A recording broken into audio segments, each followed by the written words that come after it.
পরীক্ষার মধ্যে যদি অ্যাপ্লিকেশনটা লিখো তাহলে এই পেজ থেকে শুরু করবা। এই পেজ থেকে শুরু করবা যাতে এই পেজ থেকে শেষ না হইলেও তুমি ওই পেজে যাইতে পারো যদি তোমার 2 পেজ লাগে। আসসালামু আলাইকুম রহমতুল্লাহ। দাখিল 2026। তো তোমাদের ইংলিশ পরীক্ষার প্রিপারেশন তোমরা খুব ভালোভাবে নিচ্ছ আমি জানি।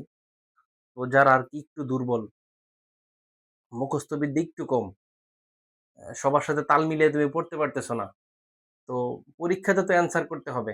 তো তাদের জন্য হচ্ছে এই অ্যাপ্লিকেশনটা। এই একটা অ্যাপ্লিকেশন শিখলেই মোটামুটি তুমি পরীক্ষাতে যাই আসুক তুমি অ্যান্সার করতে পারবা। আর পরীক্ষাতে মেনলি তোমাদের অ্যাপ্লিকেশন আছে, তোমাদের হচ্ছে স্কুলের সমস্যা, স্কুলের প্রবলেম, ক্যান্টিন প্রবলেম, লাইব্রেরির প্রবলেম, এই প্রবলেমগুলো নিয়ে এই প্রবলেম বেসিস কোয়েশ্চেনগুলো বেশি আসে। সো এরকম অ্যাপ্লিকেশনটা দিছি যেটা তুমি শিখলে ইনশাল্লাহ পরীক্ষাতে অ্যান্সার করে আসতেই পারবা বা কোনো প্রবলেম হবে না ইনশাল্লাহ। দেখো আমরা একটু অ্যাপ্লিকেশনে যাই। ফার্স্টে তোমরা তো নিয়মটা জানোই, তোমরা তোমরা সবাই জানো নিয়মটা জানো এভাবে কিভাবে লিখতে হবে।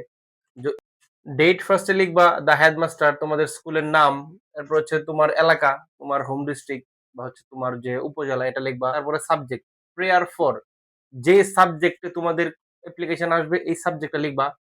তারপর হচ্ছে স্যার লিখে, শুনো, অ্যাপ্লিকেশন লেখার মধ্যে হিমশিম খাই পোলা পাইনে কই জানো? উপরের, যেমন আমি এখানে একটা ভুল করছি, আমি এখান থেকে লেখা শুরু করছিলাম, উপরের জায়গাটা মার্জিন করে এরকম জায়গা রাখবা যাতে নিচে তুমি অ্যাপ্লিকেশনটা শেষ করতে পারো। আর হচ্ছে পরীক্ষার মধ্যে তুমি অ্যাপ্লিকেশনটা যদি এক পেজের মধ্যে তুমি না নেওয়াইতে পারো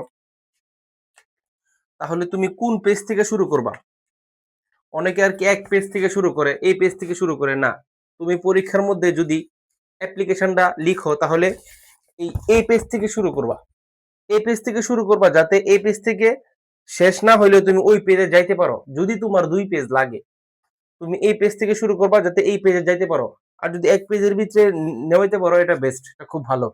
আর যদি 2 পেজ লাগে তাহলে এই পেজ থেকে শুরু করবা, তাই অ্যাপ্লিকেশন প্রথম থেকে এই পেজ থেকে শুরু করবা।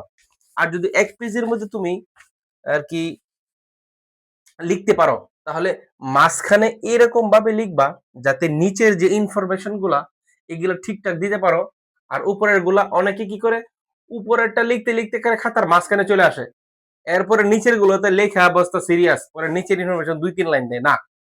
তুমি অ্যাপ্লিকেশনটা 2 থেকে 3 বার 4 বার 5 বার খাতার মধ্যে লিখে প্র্যাকটিস করবা যে তুমি মানে অ্যাপ্লিকেশনটা পরিপূর্ণভাবে সুন্দর করে লিখতে পারতেছো কিনা।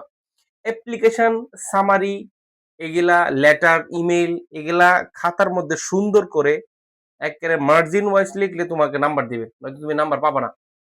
দেখো কি বলছে, we are the students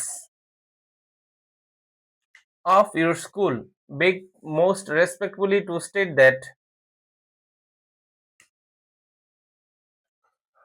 our school is one of the best school in our district, but it is a matter of sorrow that there is no, এরপর হচ্ছে যে সাবজেক্টটা আসবে এই সাবজেক্টটা লিখবা, ইন আওয়ার স্কুল।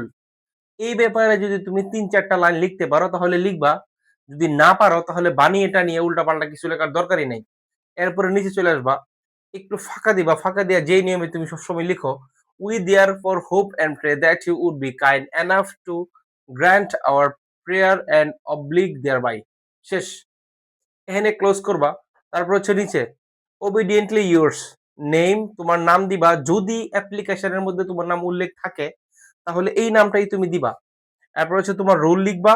তারপরে on behalf of the student of class 10, এখানে তোমার ক্লাস উল্লেখ আছে, এখানে আর ক্লাস উল্লেখ দেওয়ার দরকার নাই, এটা লিখবা on behalf of the students of class 10, সকলের পক্ষ থেকে তুমি এই অ্যাপ্লিকেশনটা তোমার স্যারের কাছে তুমি ড্রপ করতেছো, দিতেছো।